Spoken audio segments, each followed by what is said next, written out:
it's been a lot of ups and downs, and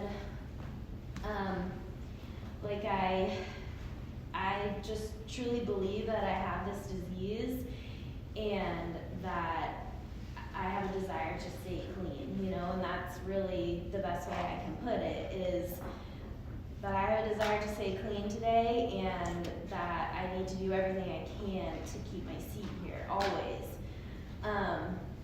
Because like my life before, like looked like shit, you know, and it took me a lot of years to like really let go of all reservations, like in my heart. Like I knew in my head, like I had let go of reservations, but there were still things that that I could convince myself, like, oh, I wasn't that bad of an addict, you know what I mean? And I mean, once I get into my story, you guys will see that that's not the case. But, you know, it still has, like, taken me a while to, like, fully embrace that, you know, and have, like, that complete surrender. So if you are, like, struggling with that, just know that that's okay. Just keep coming back and, like, and it will come. And you'll have, like, a sense of peace that I have felt through doing that. So yeah, I guess I will just start, you know, with my story. You know, I don't really do speaker meetings that often, so I'm like, oh wow, I get like 30 minutes for people to listen to everything I have to say. That's great. So yeah, I am from here in Portland. A lot of people think I'm from Chicago, but that's not true. I'm from Portland. And like I grew up, my mom lives like a couple blocks away from the Alano Club, still lives in that house today. They're like, both of my parents are educated. I have like every advantage given to me. My parents really did set me up for success in life. They gave me a lot of good information, you know, on how to be a functioning person. And I say that to say, like, you can still have, like, a good upbringing here and become, like, a fucked addict like I did. You know, like, that the disease of addiction does not care. I mean, that's not to say that, like, my family didn't have problems, because it's, like, with people, I mean, like, I feel like still to this day, my mom doesn't like to recognize the bad stuff, you know? And I think that at a very young age, I was just very confused about emotions, and I think that that's where a lot of our disease comes from, is like not knowing how to feel, and either feeling really great or really bad, and not knowing how to cope with that. And I think that was really reinforced to me as a kid. I used a lot of manipulation as a kid to get what I wanted, which, you know, really I brought into my addiction, and I still have to be careful about today. Like, if you are manipulative still in your recovery, like, been there, you know? Like, it's a hard one for me to let go of. That's a deep-seated thing that I learned, because through my parents, like, my dad would let me do whatever I wanted, you know? I had, like, a lot of really deep-seated issues with my mom. Like, I have crazy mommy issues. I, like, couldn't speak to her for years and years and years. And, you know, if that's, like, we actually have, like, a really good relationship today. I mean, still working on it, but, like, she has been there for me so much through my recovery. And, like, I choose to work on that relationship today, you know, and we come from a lot of broken families, with abuse, with trauma, you know, and I'm, like, no different in that way. And we struggle with those relationships with our parents and our families, and, like, this program has given me the ability to set boundaries, to have good communication with her, you know, and we've been able to come back from that. So I'm really grateful for that. So I feel like I started using actual drugs, you know, in high school. It was really fun. I went to college. I went to UC Santa Barbara on the beach, and I was like, you know, living the life, total party school girl. And I mean, I had a good fucking time, I'm not gonna lie. And like I said, manipulation is a big part of my story. So, like, through high school, through college, I always like kept my shit together. And like we know that there's no such thing as a functioning, socially acceptable addict. And I very much proved that to myself. But like I could always get away with stuff. I learned that from a young age. Like, oh, if I got straight A's, like my parents don't care if I don't come home for 3 days and, you know, just do whatever I want on the weekends, as long as I get my schoolwork done. And, you know, in high school, I literally taught Sunday school to first graders. And I would just come in hungover as fuck, like still drunk, trying to like teach Sunday school to children. And I just thought, you know, that was like, fine, you know, whatever. So yeah, my life is just, in my addiction, I feel like I always live this double life. Cause like, well, meanwhile I'm like partying it up, having a great time, but yet I did like all of my school for medical school, and it was like all set up to go to medical school. And this is how I know like the disease of addiction is alive and well in me, because I can still have these feelings today. So like I had gone through all of that, but I had convinced myself that I couldn't do it, that I couldn't go to medical school. And I'm a nurse now, and I always used to say like, oh well, I wanted to be a nurse, like act like that's what I wanted. But I can now say like, no, I wanted to be a fucking doctor. And at that point in my life, I didn't believe in myself enough to do that. You know, and I can say that today. I mean, I don't regret that decision at all, because I work with a lot of doctors now, and I'm like, I really didn't, you know. But I can say that today. But I also know today that if I wanted to go to medical school, like I could fucking do that. And like that's because of this program. Like back then, I didn't think so, but now I know that I could, because I know that I could do anything. And if, you know, and I've seen it, and you know, like we do big fucking things in this program. If you, we as addicts, if we put all of our getting and using and finding ways and means to get more to like our future and building a family, building, you know, financial freedom, you know, like we can do fucking anything. And I truly believe that.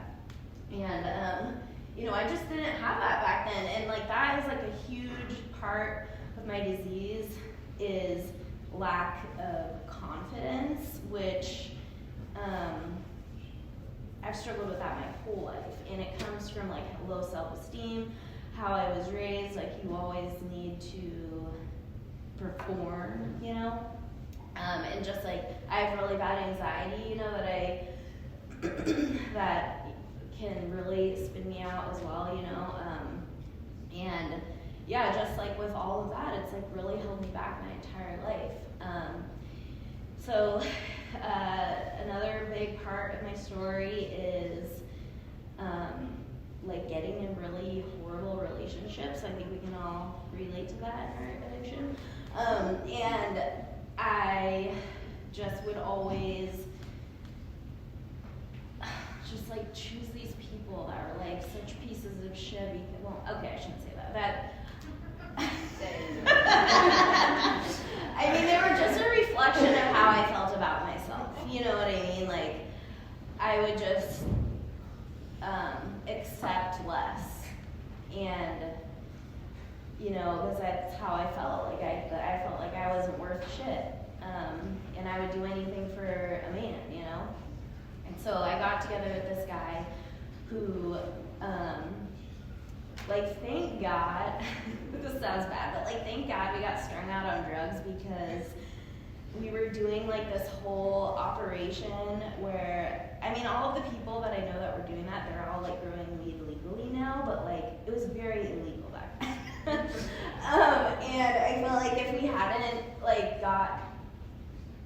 on drugs, you know, and kept going, like I'd probably be in prison right now. And it's just so crazy for me to think about because we were like doing all of this stuff. And at this point, I was working in a laboratory, like presenting my reproductive health research at universities. And I would just go home and like snort a bunch of oxy and like trim my weed all night long. And it's just, and then I went to fucking nursing school while all this was going on, and that's really, that's really when like things got bad. I remember being in nursing school, and I'm like literally in my mental health class, and they're like talking about drugs. I distinctly remember this. They're like talking about treating addicts, like the medical model of treating addicts, right? And I'm like literally nodding out in the front row, and I'm like, I'm just tired. And I mean, like, it just did not click to me. Like, I at that point, you know, I was like scared of being sick, and that was like my excuse for using for so fucking long, you know. And like I needed to function because I was in nursing school. Like, God forbid I should like, you know, not be in nursing school and get clean. You know, that just like wasn't a thought in my brain. So yeah, I just kept going. You know, I started using worse stuff, and you know, I experienced a lot of shame from that period in my life because, well, first of all, I was treating patients high. Like, I was a nursing school student, but like, I was still like, I've never diverted drugs from a patient, guys. I'll say that. It's true. Haven't done that.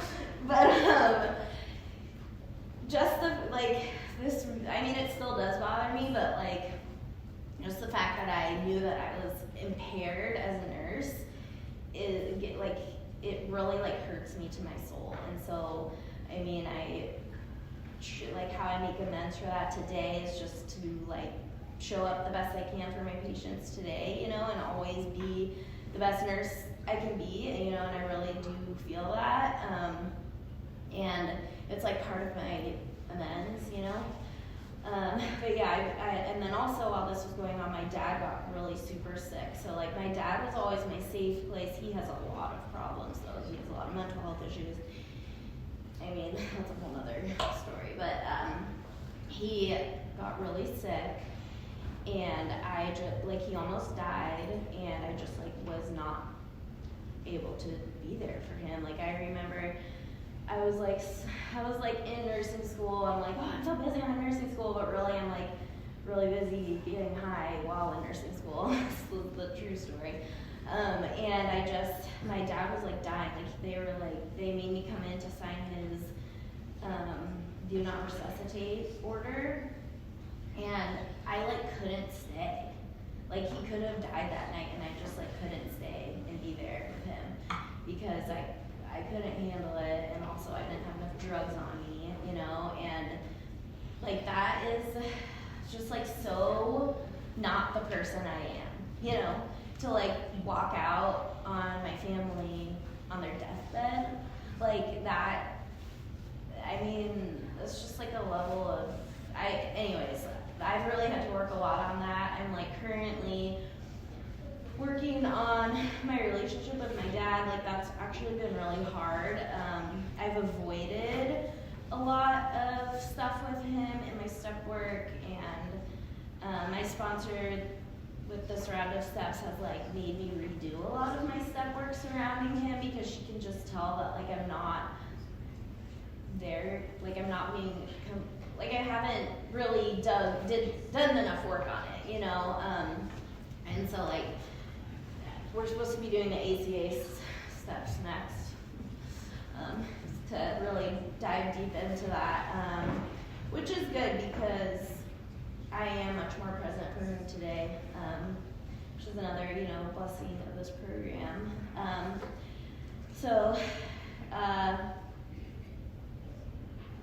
When I was in nursing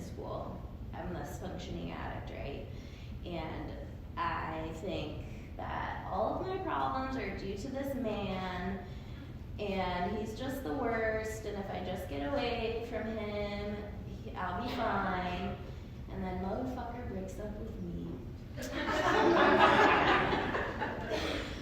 So I'll show him, you know. And I was like devastated. Like, we had been together for a really long time. We had this whole life together. I was like devastated. And also during this time, I haven't gotten straight A's through nursing school, you guys. I was class president of nursing school. I planned our entire graduation ceremony as a fucking dope fiend. And this was like my facade, you know? And it was time for me to take my nursing boards. And I was like, oh, I'm like freaking out, you know? So I'm like, okay, I'm gonna use a little this, and I'm gonna use a little this, and I'm gonna become the perfect combination to take this test. And I just show up gone, like 3 sheets to the wind. And I failed. And that was like the blow to my confidence that I needed for like the house of cards to just crash, you know. And I suffered a lot of depression. I was living at home, trying to get clean on my own with like, you know, the methadone taper, the Suboxone taper, you know, the specific mastermind plan to like get it this time, you know. I mean, not treatment or, you know, the Alana Club that was 2 blocks away from my house, you know. And I knew that it was there, but I was like, I just like couldn't do it. I was like, I'm not one of those people, you know. I just need to stop doing this specific drug so I can go back to like my partying ways and be a nurse and, you know. So things started to get really bad, and I'll just tell some specific things. So, my mom is not an enabler whatsoever. Like, she was not gonna let me like sit in the basement for years and like get high. Like, that was just not an option. And I remember when she found like my stash, and she didn't know that I was like, I don't know. She found some scary stuff, and she took it away, and I was not happy about that. And so like my mom lives in like one of those old big houses with like the huge windows, and I just remember being so pissed that I punched through this like window that was like this big, and I just like punched it. And I'm like not that person, you know. I fucking left, and I didn't come home for like a year, and I was on treatment for a year after that. And I mean, when I think about that, like how scared my mom was probably, you know, when that happened, it's like breaks my fucking heart. And so I was like out there with like, you know, I was doing the whole deal, like, you know, the under the bridge, you know. And that's like when I think like, oh, I'm not that bad of an addict. I'm like, don't you live in your car with like blood stains all over the roof and like, you know what I mean? Like, what is wrong with you? And so like, oh God, it was just awful, you know. So I lived at this trap house for a while, and I was kind of tweaked out, but not fully tweaked out. But this was like a tweaker house, you know. And these tweakers were like, there's this lady out there in this car, and she keeps looking in the house, and she's out there. And I'm like, you guys are fucking nuts. There's no lady out there, tweakers, you know. And it was my mom, you guys. She had like found this house like on the internet or something, because like this whole time that I was missing, she was like looking for me.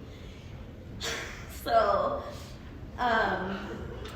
which is crazy. So she was watching the house because she like was looking for me and like kept getting up the courage to like come talk to me and like save me, you know. So, I mean, my higher power is crazy. So through all of this, my mom was like planning like a legit intervention, like on the TV show. She had like an intervention person. And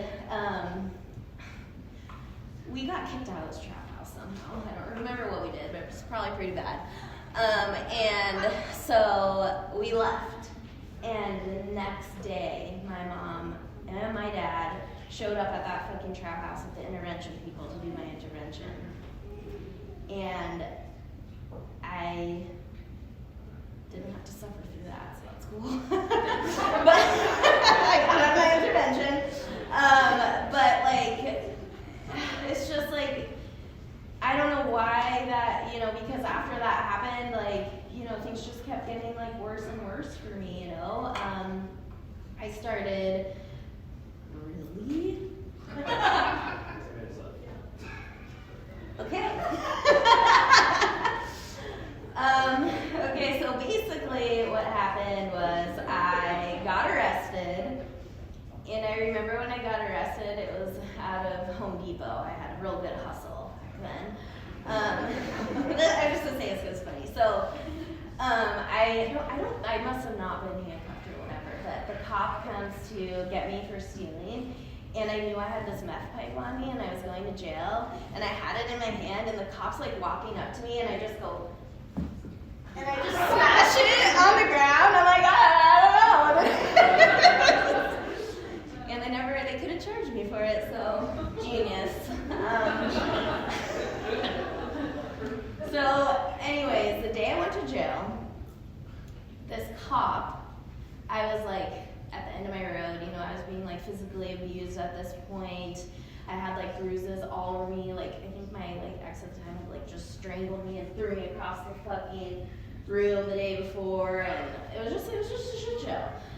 And he told me, he was like, I feel like the need to tell you this, like I don't know what, like I can tell that you're a good person, and like, and I was just like, I don't want to live anymore, like blah, blah, blah. And he was like, I have 10 years clean, and I want to give you my coin, and I really hope that you like make it, and that this is the last day that you use. And it fucking was, you guys. Like crazy. That was 10 years ago today. And so that, I mean, when I got out of jail, I had nowhere to go. No one was answering, so I called my mom. She'd been looking for me, you know, and she picked me up at the middle of the night downtown at the jail, and I will just never fucking forget the look on her face, because I was like all bruised up, like I said, track marks. I was 82 pounds. I was just like dying. I was like gonna die, probably soon. She told me this like years later, but she said that night she slept on the floor in front of my room so that I wouldn't like leave, you know. Yeah, I know. And she drove me to treatment the next day. I was so physically ill that they had to come and carry me like a baby into treatment. They did like the whole intake, did my whole like exam. My mom was there, like an idiot. I had her there. She just said, what? And I found out that day that I had got hepatitis C in my addiction. It was just like, you know, it was awful. It was fucking awful. And that was my rock bottom. And I truly believe that like that's the last. I never want to put my family through that. I never want to go through that again. You know, I have a desire to stay clean today, and I mean, I have had plenty of reasons to go back out, especially in the last couple of years. But to me, using is a choice, and I like while my brain can tell me that this is a reason to use, I choose not to. You know. But I do understand how people can make that choice. And I didn't really before. I'd always be like, they chose to go back out, you know. But I know what it feels like to be on the brink of that choice. Okay, so I'm not very much on time. Okay, so this is what I wanted to read. It's from Why Are We Here? I know why I'm here, because I'm fucked. But this tells it much better. Okay, we reached a point in our lives where we felt like a lost cause. We had little worth on the job. Many of us were unemployed and unemployable. Any form of success was frightening and unfamiliar. We didn't know what to do. As the feeling of self-loathing grew, we needed to use more and more to mask our feelings. That's just like me in a nutshell, you know. Ugh. We were sick and tired of pain and trouble. We were frightened and ran away from fear. No matter how far we ran, we always carried fear with us. We were hopeless, useless, and lost. Failure had become a way of life, and self-esteem was non-existent. And I still can feel like that today. Like my sponsor, when I very first got clean, like she would always say that we gain esteem by doing esteemable things, and like doing the next right thing. And that's honestly what I just thought about that all the time when I first got clean. So like if you're new and you feel like shit about yourself, just do the next right thing. Do esteemable things. Give yourself a fucking chance. It's really, like we all feel like pieces of shit. It's not, I mean, it is serious. It's not that serious. Like we're all, you know, we're all here because we fucked up. You know, like, and you guys taught me how to do the next right thing, you know? So just do it. Anyways. Okay, we were searching for an answer when we reached and found Narcotics Anonymous. We came to our first NA meeting in defeat, and we didn't know what to expect. After sitting in a meeting or several meetings, we began to feel that people cared and were willing to help. Although our minds told us that we would never make it, the people in the fellowship gave us hope by insisting that we could recover. We found that no matter what our past thoughts or actions were, others had felt and done the same. Because I know me and addicts, we think that our pain is like so unique and our problems are so big and no one can help us, and you know, and just fucking keep coming back and working the program and, you know, reaching out to people, because like this is where the help is, right here, you know. Okay, so this is what I wanted to read, the 3 disturbing realizations. Okay, we're powerless over our addiction and our lives are unmanageable. For me, that was easy. I knew that. I fucking went to treatment. I was like, I can't function. They sent me to Chicago. I had no clothes, all because I was really tiny. I had no phone. I was printing out meeting directories and bus directions in downtown Chicago, going all over Chicago by myself, like meeting after meeting after meeting. I mean, like I had never been to some of the kinds of meetings I have in Chicago, let me tell you. I was going to some places I should not have been by myself. So, I mean, but that was so fucking awesome. I was free, you know? I had no responsibilities except to be responsible for myself, you know? Okay, next one. Although we are not responsible for our disease, we are responsible for our recovery. I mean, that was relieving for me, you know, because I feel like such shit about my addiction. But, like, we get to work, we get to, like, repair shit today. You know, and in NA, we talk about the disease of addiction. We don't talk about a substance. We talk about the disease. That's everything. That's my fucking codependency. That's my manipulation. That's however I'm feeling today and doing some fucked up shit, you know? And I have you guys to check me and, you know, make me see my blind spots. So now we have a chance and we gotta do it and we gotta be responsible. So this is the hard one. We can no longer blame people, places, and things for our addiction. We must face our problems and our feelings. Not great. I don't like that. But that, you know, the steps teach me how to do that. And, you know, when I'm not doing that, I'm in my disease. I'm crazy. I'm blaming everything on everyone else. You know, I suffered a lot these past 5 years. I've seen a lot of people go back out these past 5 years. And I will say, like, I have been through so much trauma, both being a nurse during COVID, doing IVF, infertility, having multiple miscarriages, Spence being in grad school, you know, just marriage shit. Fuck, I could talk for another 30 minutes about that kind of stuff.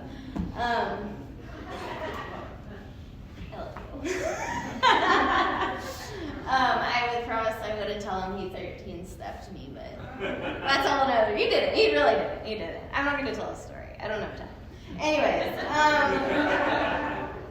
so I guess my message today is we got to be responsible for ourselves. That's what we're doing here. Stay clean, you know. I can't blame fucking people for my shit anymore. It's up to me to get myself out. And there's a lot of freedom in that. Okay, thanks.